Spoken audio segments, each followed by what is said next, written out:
एवं अनुष्ठित श्रेष्ठ देवता नमस्कार लक्षण मंगल निवारहित निवर्हित निवर्हित सकलांतरायः प्रथमं तत्त्वमस्यादि वाक्यैः तात्पर्ययुक्तैर्बोधितं प्रत्यगात्मनः ब्रह्मत्वं युक्त्या संभावयन् आह।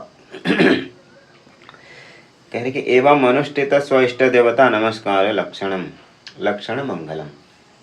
इसी प्रकार अपने इष्ट देवता को नमस्कार पूर्वक मंगलाचरण किया गया। ग्रंथकार ने मंगलाचरण किए थे। कटाक्ष किरणाचांतः नमन मोहाब्धये नमः इत्यादि जो ये मंगलाचरण किया गया। तो उस मंगलाचरण के द्वारा अपने इष्ट देवता को स्मरण करके जो अंतराय विघ्न आदि हैं उनको हटा करके नाश करके सकल जो अंतराय विघ्न है प्रतिबंधक है उनको पहले निवृत्त करके प्रथमम सबसे पहले क्या कर रहे हैं?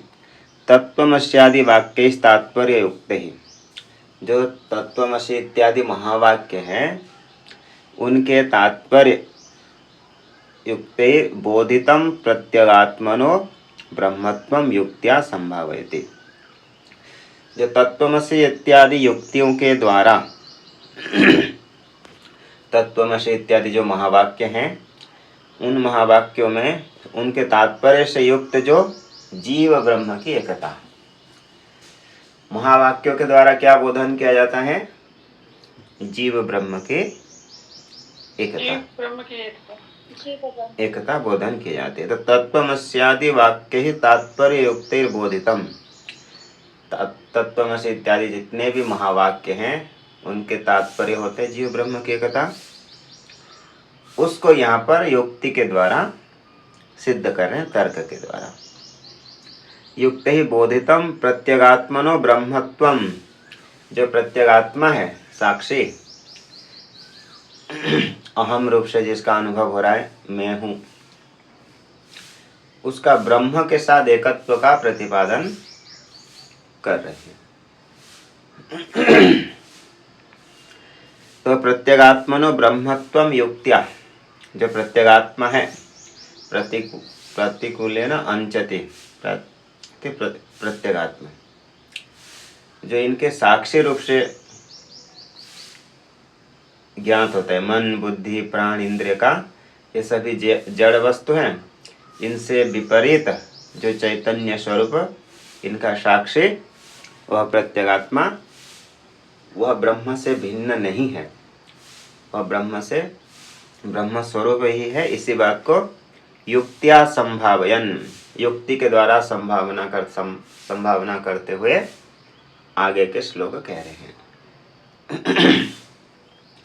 अहमस्मि सदा भामि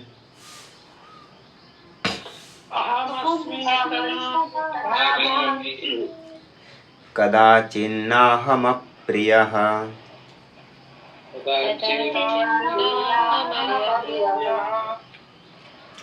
ब्रह्मैवाहमतः सिद्धम्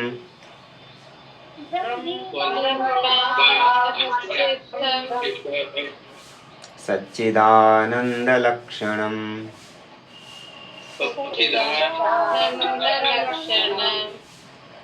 अहमस्मि भामि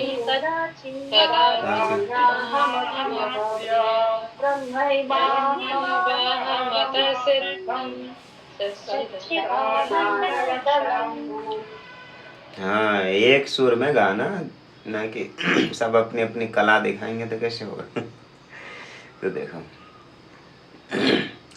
अहम अस्मि सदा भामि कदाचिन्नाहमप्रियः।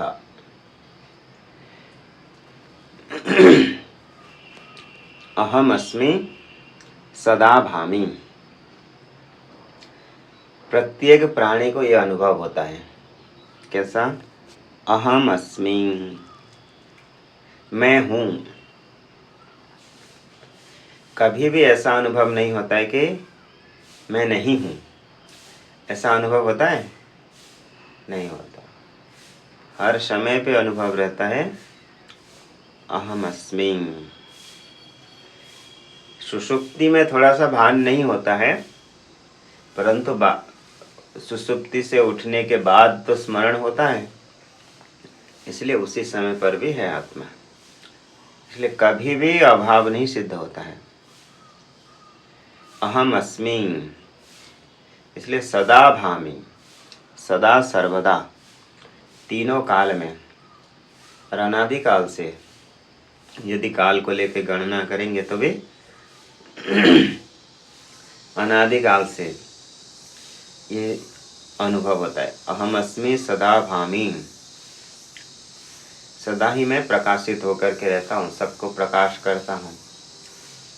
मन बुद्धि इंद्रिय आदि सभी को सदा भामि। कदाचित नाहम अप्रियः, और मैं कभी अप्रिय नहीं होता हूँ, सदा ही प्रिय स्वरूप होता हूँ। कभी अपने आप तो कोई अप्रिय समझता है? नहीं।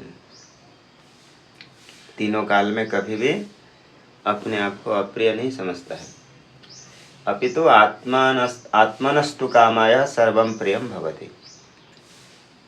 इसका विपरीत होता है पर कि आत्मा के लिए बाकी वस्तु प्रिय होते हैं, स्वतः अन्य वस्तु कोई प्रिय नहीं होते हैं। आपके अनुकूल है इसलिए वो प्रिय है, परंतु आत्मा स्वयं तो सदा ही प्रिय होते हैं। कदाचित नाहम प्रियः, कदाचित कभी भी मैं अप्रिय नहीं होता हूँ। इससे क्या सिद्ध करना चाहते हैं? ब्रह्मैवाहम् अतः सिद्धम, अतः इन्हीं हेतु से, इन्हीं तर्कों से क्या सिद्ध होता है? अहम ब्रह्म अस्मि, अहम एव ब्रह्म एव अहम। क्योंकि शास्त्रों में सच्चिदानंद स्वरूप किसका लक्षण होता है? ब्रह्म का स्वरूप होता है। क्योंकि अहम अस्मि सदा भामि, मैं सदा सर्वदा हूँ, मैं ब्रह्म, ये आनंद स्वरूप हूँ। ये जो अनुभव होता है, ये सभी अनुभव कहाँ पर मिलेगा? इस प्रकार के ब्रह्म में ही मिलता है। क्योंकि शास्त्रों में आता है सत्यम ज्ञानम अनंतम ब्रह्म आनंदम ब्रह्म इत्यादि रसो वैशः। और कल भी बताए थे एतस्यैव आनंदस्य मात्राम उपजीव्य आनंदी भवति, सब लोग आनंद होते हैं। तो शास्त्रों में ब्रह्म को सदा ही क्या कहा जाता है? त्रैकालाबाध्यत्वम, जिसका कभी नाश नहीं होता है और सभी को प्रकाशित करता है, और कभी भी वो आनंद स्वरूप होता है। जिस प्रकार ब्रह्म में ये सभी होता है, ये सभी अनुभव अपने आत्मा में भी होता है। तो दोनों में ये समानता हो गई,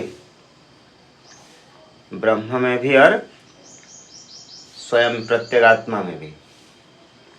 अतः इसीलिए अहम ब्रह्म एव सिद्धम सच्चिदानंद लक्षणम। इसलिए आवाज नहीं आ रही।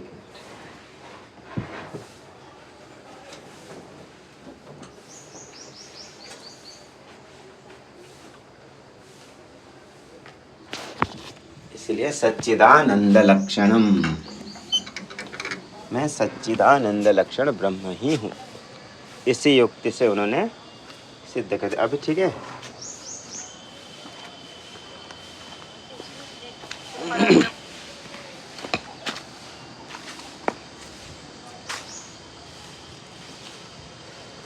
सच्चिदानंद लक्षणम अतः ब्रह्मैव अहम, ब्रह्म एव अहम ब्रह्मैवाहम अतः सिद्धम। अतः यानी अस्माद् हेतु हो, इसी हेतु से सिद्ध हुआ कि मैं ब्रह्म स्वरूप ही हूँ। और जिसका स्वरूप क्या है ब्रह्म का? सच्चिदानंद लक्षणम। लक्षण का अर्थ क्या होता है? स्वरूप। सच्चिदानंद लक्षणम अर्थात सच्चिदानंद स्वरूपम। जिस जी स्वामी जी ब्रह्म एव क्यों कहा है? ब्रह्म ही हूँ तो ब्रह्म एव वर्ड क्यों लगा? एवकार देते हैं ना, ब्रह्म ही हूँ मैं। जैसे कि ऐसा हो सकता है मैं ब्रह्म जैसा हूँ, कि मैं ब्रह्म से ही हूँ, ऐसे भी अर्थ हो सकता है कि नहीं? कि जैसे कि मिट्टी से बना हुआ वस्तु मिट्टी ही है, अथवा ऐसे कह सकते हैं जो अद्वैत को नहीं मानते हैं वो लोग क्या सोचेंगे कि मैं ब्रह्म से हूँ, मैं ब्रह्म नहीं हूँ, ऐसे मानते हैं वो। मतलब हम ईश्वर के संतान हैं, मतलब जो ब्रह्म के संतान हैं, उनसे हमारी उत्पत्ति है, ऐसे भी कह सकते हैं। अथवा ब्रह्म के होने पर ही मैं हूँ, ऐसे भी अर्थ कोई कह सकता है। मतलब उनका सभी का निराकरण हो जाएगा कि ब्रह्म एव अहम, अर्थात मैं ब्रह्म ही हूँ। अर्थात ब्रह्म से नहीं हूँ कि ब्रह्म जैसा नहीं हूँ। यदि ब्रह्म जैसा हूँ ऐसा कहेंगे तो क्या होगा? भेद हो गया, दो हो गए। इसलिए ब्रह्म एव, अन्य का निराकरण कर रहे हैं, अन्य है ही नहीं। अर्थात ब्रह्म के जैसा आदि नहीं, ब्रह्म ही है। इसी अर्थ में एवकार देते हैं। ऐसे तो एवकार का 3 अर्थ होता है, इसको बताए भी हैं कई बार। जैसे कि अत्यंत योग व्यवच्छेद, अन्य योग व्यवच्छेद, अयोग व्यवच्छेद करके। तो उसको फिर बताएंगे तो बहुत होगा, समय होगा। इसलिए तो ब्रह्म एव, मैं ब्रह्म ही हूँ, इसी अर्थ में। जैसे एक अत्यंत योग, अत्यंत योग, अत्यंत योग, और उसके बाद अन्य योग और अयोग, ऐसे करके 3 भेद होते हैं। जैसे उदाहरण आता है कि नील कमल भवत्येव। पहले नील कमल नहीं होता ऐसी बात नहीं है, नील कमल तो होता ही है। नील कमल भवत्येव अत्यंत योग व्यवच्छेद। और अन्य योग व्यवच्छेद पार्थरेव धनुर्धरः। बोले तो योद्धा तो अर्जुन ही है, ऐसे कहते ना, योद्धाओं में तो अर्जुन ही योद्धा है। अन्य योग व्यवच्छेद। और एक होता है अयोग व्यवच्छेद, शंख पांडुरेव। शंख जो होता है, शंख का कलर क्या होता है? पांडुर कलर ही होता है, अन्य कलर नहीं होता है, अन्य वर्ण के नहीं होता है। इसी प्रकार ये कह दे। तो यहाँ पर तो कह रहे कि ब्रह्म एव अहम, तो ब्रह्म ही हूँ मैं। इसी प्रकार से अतः सिद्धम सच्चिदानंद लक्षणम, जो सच्चिदानंद स्वरूप, इसलिए एवकार दे दिया कि मैं ब्रह्म ही हूँ, अर्थात उससे भिन्न नहीं हूँ, इसलिए एवकार दे दिया। टीका में अहम अस्मि सदा भामि, तो अहम का अर्थ क्या होता है? अहम का अर्थ होता है आत्मा। वाच्यार्थ तो अहंकार होता है, लक्ष्यार्थ क्या होता है? आत्मा। साक्षी। वाच्यार्थ होता है अहंकार वृत्ति। अहम इति अहंकारादि साक्षी लेना। यहाँ पे अहम अस्मि, मैं हूँ, यहाँ पर जो अहम शब्द आया है साक्षी को लेना। जो अहंकार आदि के भी साक्षी है उनको अहम शब्द से यहाँ पे देखो। शब्द तो बताने के लिए तो शब्द प्रयोग करना ही पड़ेगा कि मैं, इसलिए वो जो अहम है यहाँ पर अहंकार को नहीं लेकर किसको ले रहे हैं? साक्षी को ले रहे हैं। जो अहंकार आदि के भी साक्षी है। अहंकारादि साक्षी अस्मि सद्रूप भवामि, और मैं सद्रूप हूँ। आत्मनि अध्यस्त अहंकारादेह सत्ता प्रदत्वाद भामि। और जो अहंकार आदि हैं ये तो स्वतः जड़ वस्तु हैं। ये इनके होने में प्रमाण कौन है? अधिष्ठान कौन है? चैतन्य है। चैतन्य के विद्यमानता से ही इनकी सत्ता स्फूर्ति है। चैतन्य नहीं रहने पर ये तो सब अध्यस्त वस्तु हैं। इसलिए इन सबको सत्ता प्रदान करने वाले मैं ही हूँ। सदा भामी, इन सबको प्रकाशित करता हूँ। सदा अवस्था त्रयपि भामी, और तीनों अवस्था में मैं ही रहता हूँ। जैसे जागृत अवस्था है, स्वप्न अवस्था, सुषुप्ति अवस्था, तीनों अवस्था में मैं ही रहता हूँ। सदा भामी जागृति देहेंद्रियादि साक्षितया। तो उसको स्पष्टीकरण करें कि जैसे जागृत अवस्था में वर्तमान अभी हम लोग जैसे अभी बैठ के अध्ययन कर रहे हैं, तो जागृत अवस्था में देह, इंद्रिय आदि इन सभी का साक्षी रूप से। स्वप्ने अंतःकरण वासना प्रपंच साक्षितया। स्वप्न अवस्था में जागृत अवस्था के इंद्रियां आदि तो नहीं रहते हैं, वो सब लय हो जाते हैं मन में। तो उन्हीं का जो अंतःकरण की जो वासना है उनके साक्षी रूप से मैं ही रहता हूँ। स्वप्ने अंतःकरण वासना प्रपंच साक्षितया। सुसुप्तौ अज्ञान साक्षितया च प्रकाशे अहम भामी, यानी अहम प्रकाशे, मैं प्रकाशित होता हूँ।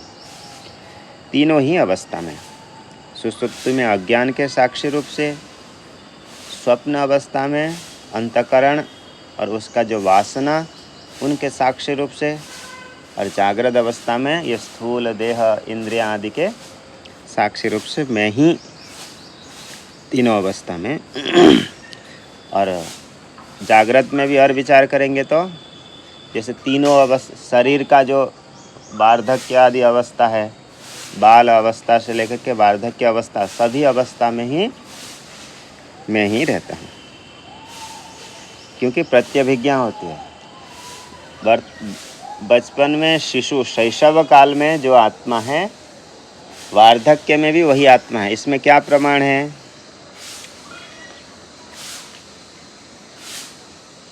क्या प्रमाण हो? मैं ही हूँ। ये प्रत्यभिज्ञा होता है कि जो मैं बचपन में था, वृद्ध अवस्था में भी मैं वही हूँ। इस प्रकार की जो ये प्रत्यभिज्ञा है, यह प्रत्यभिज्ञा क्या होगा? उसका प्रमाण है। तो तीनों अवस्था में अथवा शरीर की अवस्था सदा में ही एक ही आत्मा प्रकाशित होते हैं।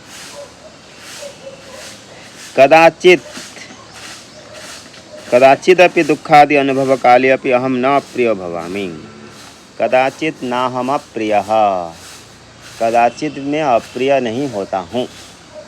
अर्थात किसी भी काल में जैसे कि दुख आदि अनुभव हो रहा है, उसी समय में भी मैं स्वयं अप्रिय नहीं होता हूँ। कदाचित ना हम अप्रिय, अर्थात कदाचित दुखादि अनुभव काले अपि अहम न अप्रियो भवामि न अनिष्टो भवामि। चाहे कितने भी रोग व्याधि हो जाए, दुख हो, स्वयं अप्रिय नहीं हो जाता है। जो लोग आत्महत्या आदि करते हैं कि दुख आदि समय पे अनुभव करते हैं, तो वे दुख से मुक्ति पाने के लिए ही वो कदम उठाते हैं। ये नहीं कि अपने आप में घृणा आ जाए, इसलिए ऐसे नहीं करते हैं। तो कदाचित क्या दुखादि अनुभव काले अपि अहम न अप्रियो भवामि न अनिष्टो भवामि, मैं स्वयं कभी अपना अनिष्ट नहीं होता हूँ, सदा ही प्रिय होता हूँ। दुःखादो द्वेषस्य आत्मस्नेह निमित्तत्वात् शत्रु दुःखादो द्वेषस्य अदर्शनात्। यानी कि दुख में भी जो द्वेष होता है वो आत्मस्नेह निमित्त ही होता है। जैसे आपको दुख प्रिय नहीं है, दुख प्रिय क्यों नहीं है? क्योंकि दुख आत्मा के अनुकूल नहीं है, इसलिए आत्मा के अनुकूल नहीं है, इसलिए दुख प्रिय नहीं होता है। दुख में जो द्वेष है वो दुख का द्वेष भी स्वयं के प्रतिकूलता को लेकर के ही है। जैसे कोई दुख से द्वेष करता है अथवा दुख के साधन से भी द्वेष करता है। मान लीजिए सर्प आदि है, सर्प आदि से प्रेम करते हैं? नहीं करते हैं, क्योंकि सर्प डस लेगा तो मृत्यु हो जाएगी, दुख होगा। इसलिए दुख के साधन अथवा दुख में क्या होता है? द्वेष होता है। परंतु वो हमारे प्रतिकूल होने पर ही द्वेष करते हैं। जैसे शत्रु का दुख है, शत्रु के दुख में आप द्वेष करते हैं? नहीं करते हैं। आपके दुख में आपको द्वेष है, आपके शत्रु को दुख मिल रहा है तो उसके दुख में आपको द्वेष होता है? नहीं होता है, क्योंकि आपके आत्मा के लिए वो प्रतिकूल नहीं है। इसीलिए कह रहे हैं कि शत्रु सुखादो द्वेषस्य अदर्शनात्। स्वतः ही दुख से द्वेष नहीं है। दुख से द्वेष क्यों है? क्योंकि दुख हमारे प्रतिकूल है, इसीलिए। और जो शत्रु का दुख हमारे प्रतिकूल नहीं है, इसलिए शत्रु के दुख में द्वेष नहीं होता है। तथा च परम प्रीति विषयत्वाद आनंद स्वरूप है। इसलिए आत्मा परम प्रीति स्वरूप होने से आनंद स्वरूप है। यस्मात् कालत्रयपि अबाध्यमानत्वात्। इसलिए तीनों काल में भी वह क्या है? अबाध्यमानत्वात्।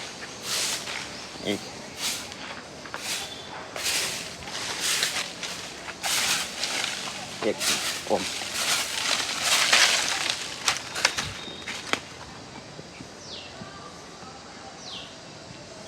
जी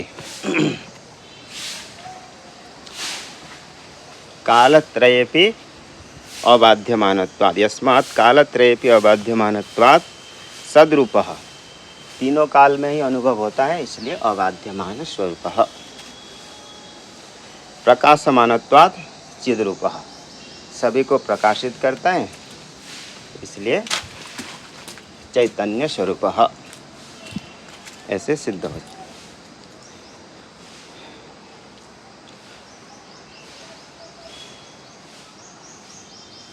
तस्मादहं सच्चिदानंद लक्षणम सच्चिदानंद स्वरूपम ब्रह्म इति सिद्धम।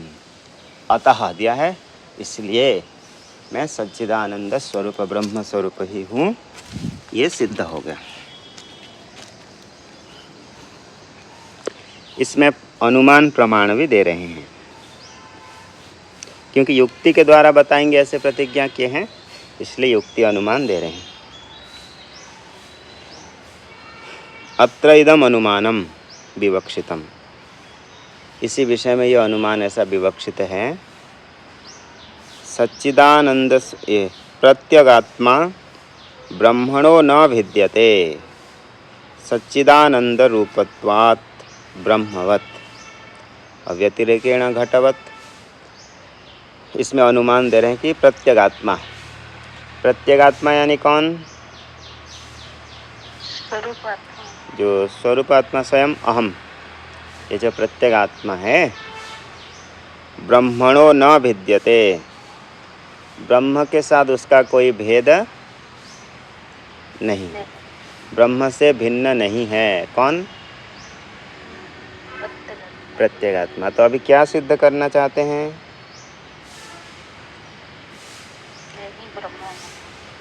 तो प्रत्यगात्मा में ब्रह्म से प्रत्यगात्मा का भेद नहीं है, इसी बात को सिद्ध करना चाहते हैं। ब्रह्म से प्रत्यगात्मा जो है वो भिन्न नहीं है, इसी बात को सिद्ध करना चाहते हैं अनुमान के द्वारा। तो क्या कह रहे हैं? प्रत्यगात्मा ब्रह्मणो न भिद्यते। देखो, प्रत्यगात्मा में कुछ सिद्ध कर रहे हैं। प्रत्यगात्मा में क्या सिद्ध कर रहे हैं? ब्रह्म के भेद का अभाव। ये समझ में आया? देखो, प्रत्यगात्मा में ब्रह्म का भेद है, अर्थात ब्रह्म से प्रत्यगात्मा भिन्न है? नहीं है। तो प्रत्यगात्मा में ब्रह्म का जो भेद का अभाव सिद्ध कर रहे हैं, क्योंकि ब्रह्म से भिन्न नहीं है, इसलिए ब्रह्म के भेद का अभाव सिद्ध करेंगे। कहाँ पर? प्रत्यगात्मा में।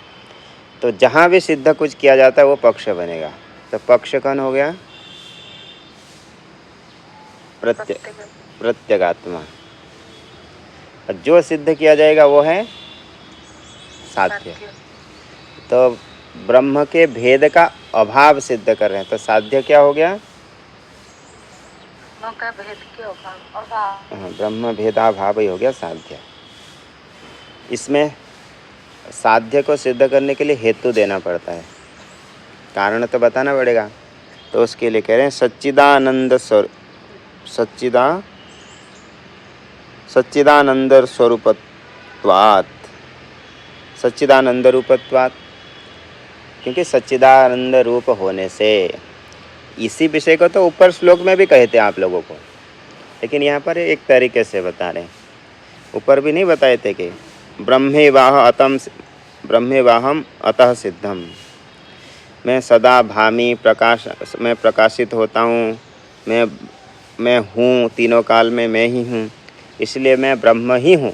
ये जो मूल श्लोक में बताए थे उसी चीज़ को यहाँ अनुमान से बता रहे हैं। ये जो प्रत्यगात्मा है जिसको पक्ष बना दिया, उसमें क्या सिद्ध कर रहे हैं? ब्रह्म के भेद का अभाव सिद्ध कर रहे हैं। बोले हेतु क्या दिया? सच्चिदानंद रूपत्वात्, सच्चिदानंद रूपत्वम, ये हेतु हो गया। क्योंकि जो भी सच्चिदानंद स्वरूप होता है वो ब्रह्म से भिन्न नहीं होता है। जैसे कि स्वयं ब्रह्मवत ऐसे दिया है। जैसे ब्रह्म है, ब्रह्म से भिन्न है, ब्रह्म में सच्चिदानंद स्वरूपता है कि नहीं? है। और उसमें स्वयं का भेद है? नहीं। आत्मा भी सच्चिदानंद स्वरूप है, इसलिए आत्मा में भी ब्रह्म से भेद भिन्न नहीं है। तो ब्रह्म से भेद का अभाव आत्मा में भी रह जाएगी। अथवा इसको व्यतिरेक अनुमान करेंगे तो जैसे घटवत, घट जो है, घट ब्रह्म से भिन्न है कि नहीं? भिन्न है। घट जो है व्यवहार में ब्रह्म से भिन्न है। तो जो घट में ब्रह्म का भेद का अभाव आएगा? नहीं आएगा। अपितु क्या आएगा? ब्रह्म का भेद आएगा। ब्रह्म का भेद आएगा किसमें? घट में। जहाँ पर भी ब्रह्म के भेद के अभाव का भी अभाव यानी ब्रह्म का भेद आएगा, वहाँ पर व्यतिरेक यानी सच्चिदानंद स्वरूपता नहीं रहेगी, जैसे घटा। अर्थात सरल शब्द में कहेंगे तो जो ब्रह्म से भिन्न है उसमें सच्चिदानंद स्वरूपता नहीं आती है, जैसे घटा। घट ब्रह्म से भिन्न है? भिन्न है, इसलिए उसमें सच्चिदानंद स्वरूपता आती है? नहीं आती है। लेकिन अभी आप लोगों को सिद्ध कर दिया गया था कि आत्मा में सच्चिदानंद स्वरूपता आती है कि नहीं, अनुभव प्रत्येगात्मा में प्रत्येक ये सच्चिदानंद स्वरूपता का अनुभव होती है। ऐसा अनुभव होता है, ऐसी प्रतीति होती है, तो वो ब्रह्म से भिन्न नहीं है। ये अनुमान के द्वारा सिद्ध करना चाहते हैं। अरे पूर्व पक्षी कहेगा आत्मा में कहाँ सच्चिदानंद स्वरूपता है, इसलिए पक्ष में हेतु नहीं है, सच्चिदानंद स्वरूपता तो नहीं है, हेतु असिद्ध हो गया पक्ष में। इसको बोलते हैं असिद्ध दोष। हेतु यदि पक्ष में नहीं रहे तो असिद्ध दोष, उसको कहते हैं स्वरूपासिद्ध। तो बोले ब्रह्म प्रत्येगात्मा में सच्चिदानंद स्वरूपता कहाँ सिद्ध है?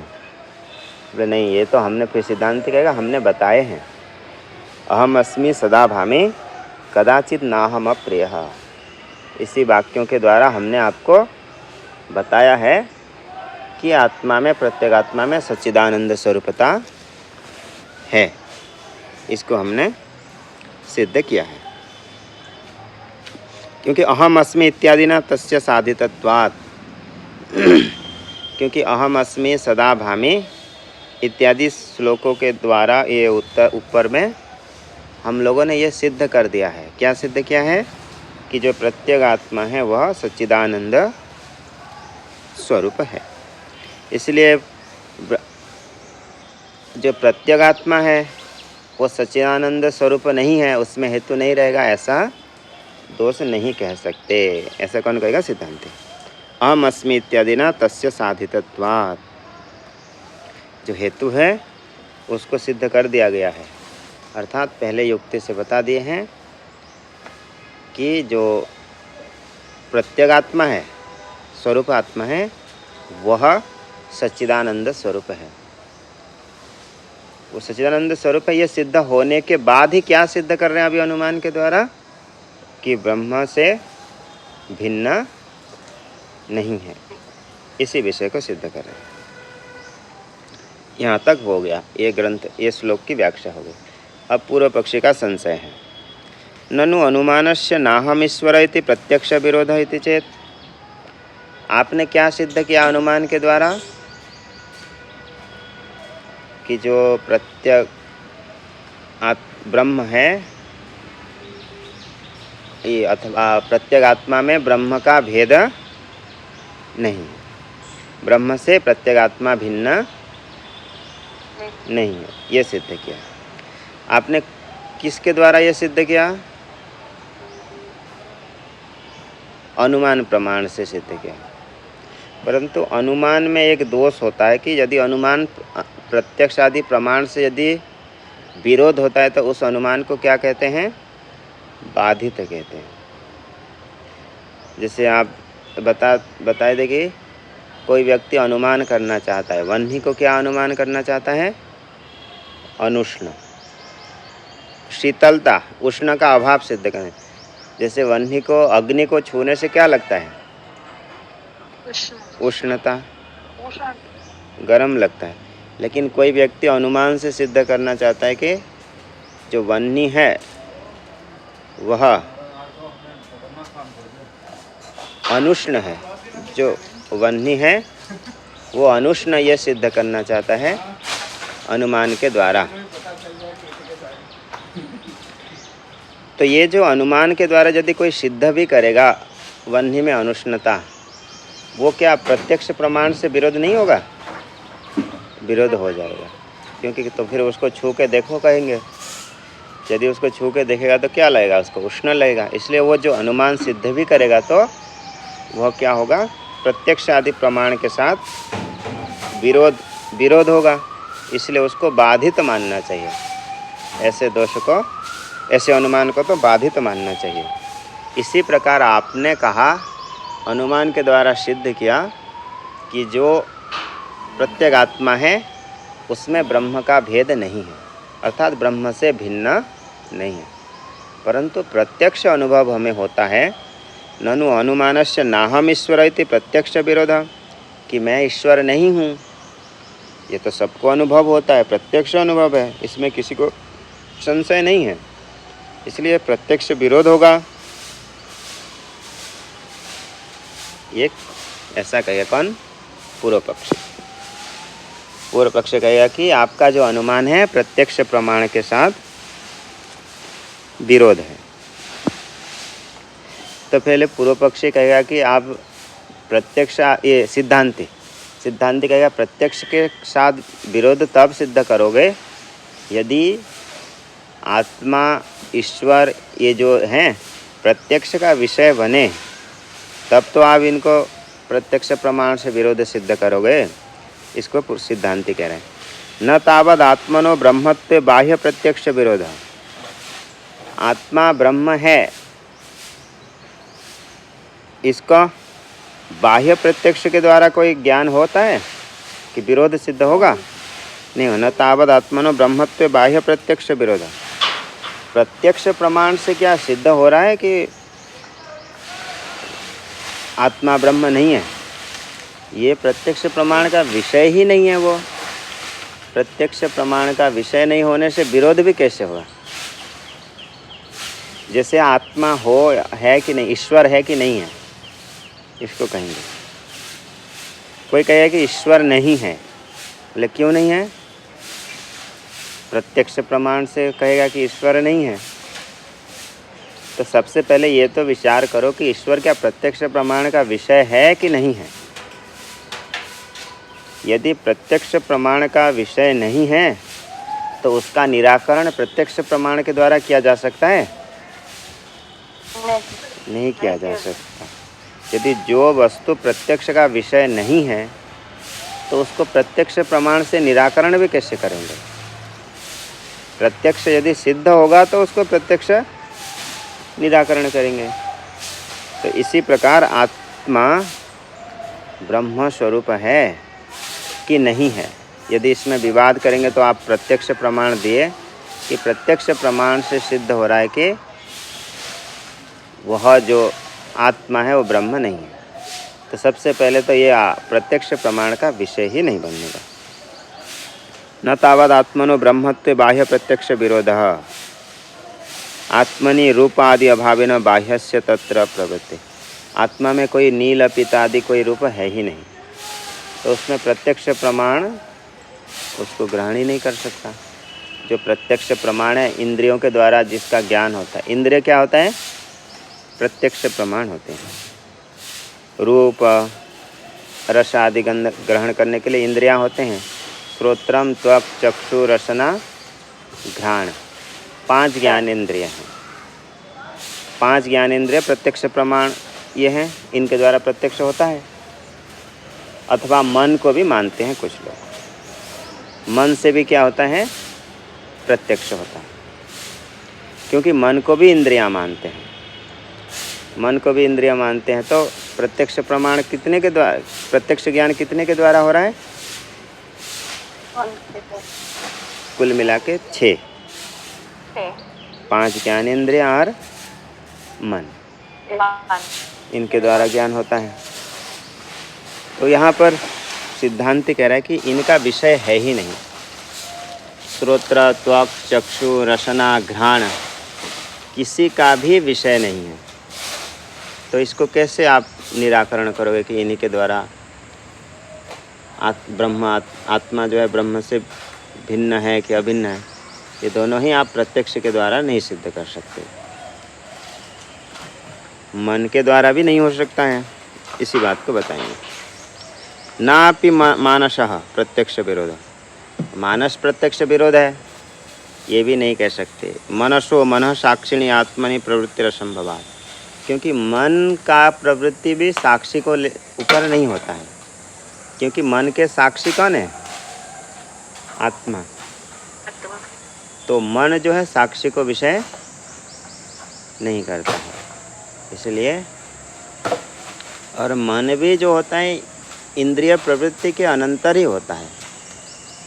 कुछ देखते हैं, सुनते हैं, तब उसको आगे बोलते हैं, तो फिर उसको मनन करते हैं।